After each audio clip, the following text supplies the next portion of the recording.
the Egyptian armed forces acted suspiciously docile. Why? Because it's part of a plan.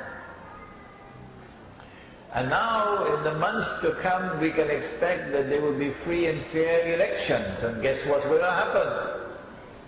The Islamic parties are going to win the election, yeah. And the Islamic parties are going to form the government, yeah. And then Israel is going to smile even more.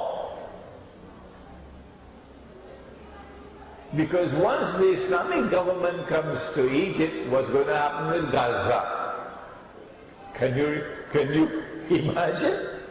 The Islamic government in Egypt will have to support the Muslims of Gaza. Not only political support, but material support. And so Israel is going to say, these missiles now coming are from Egypt. Huh? And Egypt is becoming a state that is supporting terrorism because Hamas has been branded a terrorist organization. And so Israel will get what is known as casus bellum, justification for waging war on Egypt. And when Israel wages that war, then the territory of the state of Israel will expand to reach the River Nile, which means that Israel will take control of the Suez Canal as well. And Israel also has to extend its territory to the River Euphrates, which means the whole of Iraq and Jordan in between. So it's quite convenient to have the United States in control of Iraq already. So now we're beginning to understand that what is happening in the Arab world is part of a big plan. And the big plan comes out of the Torah. The Torah. In order for Israel to wage that big war against the Arabs and to expand its territory dramatically, Israel has to ensure that Muslims do not have any military capacity to threaten and to destroy Israel. There is only one weapon that Israel has reason to fear, and that is nuclear weapons. And the missile capacity to deliver a nuclear weapon. And who has that? Only Pakistan. Only Pakistan. So what they did 10 years ago, and they may have put it on the drawing board 20 years ago. What they did 10 years ago was to tell a big lie. No, sorry, more than a big lie. Because there are three categories of lies. There are ordinary lies, and then there's the big lies, and then there's 9/11. 9/11 was crafted to give the Americans and the British and NATO and Israel the opening to destroy Pakistan's nuclear weapons. It's very convenient to have Afghanistan as the location. Some people in a cave in Afghanistan are the ones who send the aeroplanes to attack the World Trade Center. Huh? You believe that? You have peanuts in your head. So that they could occupy Afghanistan. Afghanistan was not the target. No. Afghanistan is only the staging point for the target, which is Pakistan. And they've been waiting these last 10 years for the opportunity to move in and attack and destroy Pakistan's nuclear plants and nuclear weapons and denuclearize Pakistan. And they have a very important friend and ally supporting them in that struggle, and it's the Pakistan Armed Forces. There are some people who have less than peanuts in their head, who would have us believe that the Pakistan Armed Forces are the champions of Islam. And these people are going to conquer India. I don't know where they got that from. It belongs to Disneyland.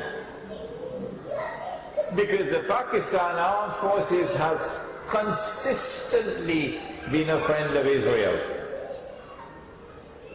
Consistently been a friend of Israel. And tomorrow when this lecture is on YouTube, the Pakistani people are going to be listening to it.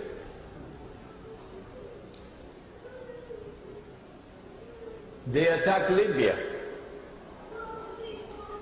to assassinate the Libyan president. It's called state-sponsored terrorism.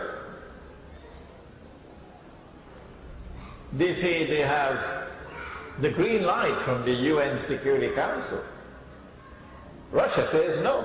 The rest of the world says no. If you have any kind of integrity, you should all withdraw from the UN now. I think it is easier for Russia to withdraw from the UN than these puppets who rule over the Muslims today. So, they made a mess of it. They killed Gaddafi's son, an innocent man, and they killed his children, innocent children. They have blood on their hands. They're murderers.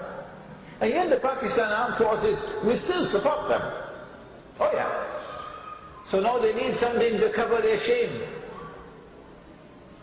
They need something to divert public attention from the colossal shame of what they did in Libya.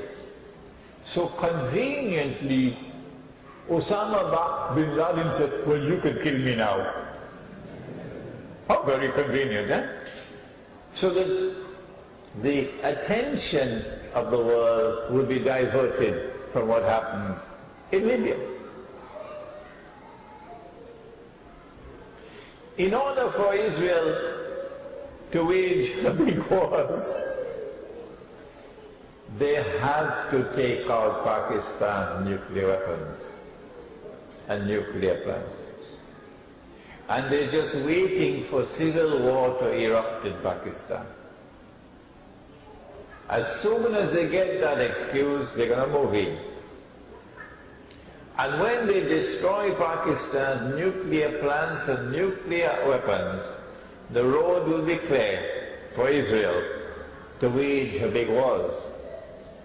As soon as those wars begin, you can say goodbye to Singapore.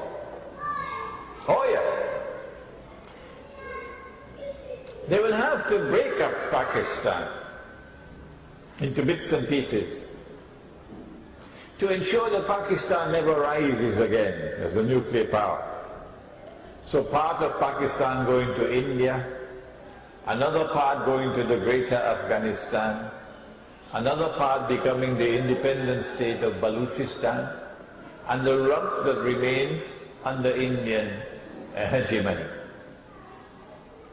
They don't like the government in Iran. They don't. Yes, it is a Shia government. You don't have to tell me that. I know it. But they don't like that government in Iran. And they want to do to Iran what they did to Afghanistan. So they can put a Karzai in charge of Iran.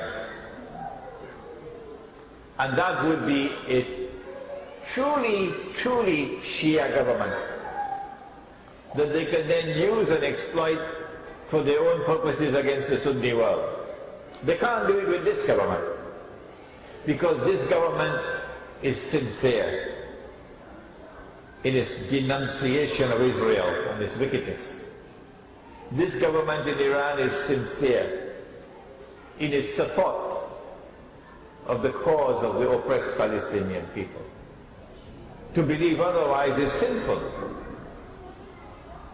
So they will have to attack Iran and bring down this government, as they did with Afghanistan, and replace it with another government like Afghanistan, a Karzai government.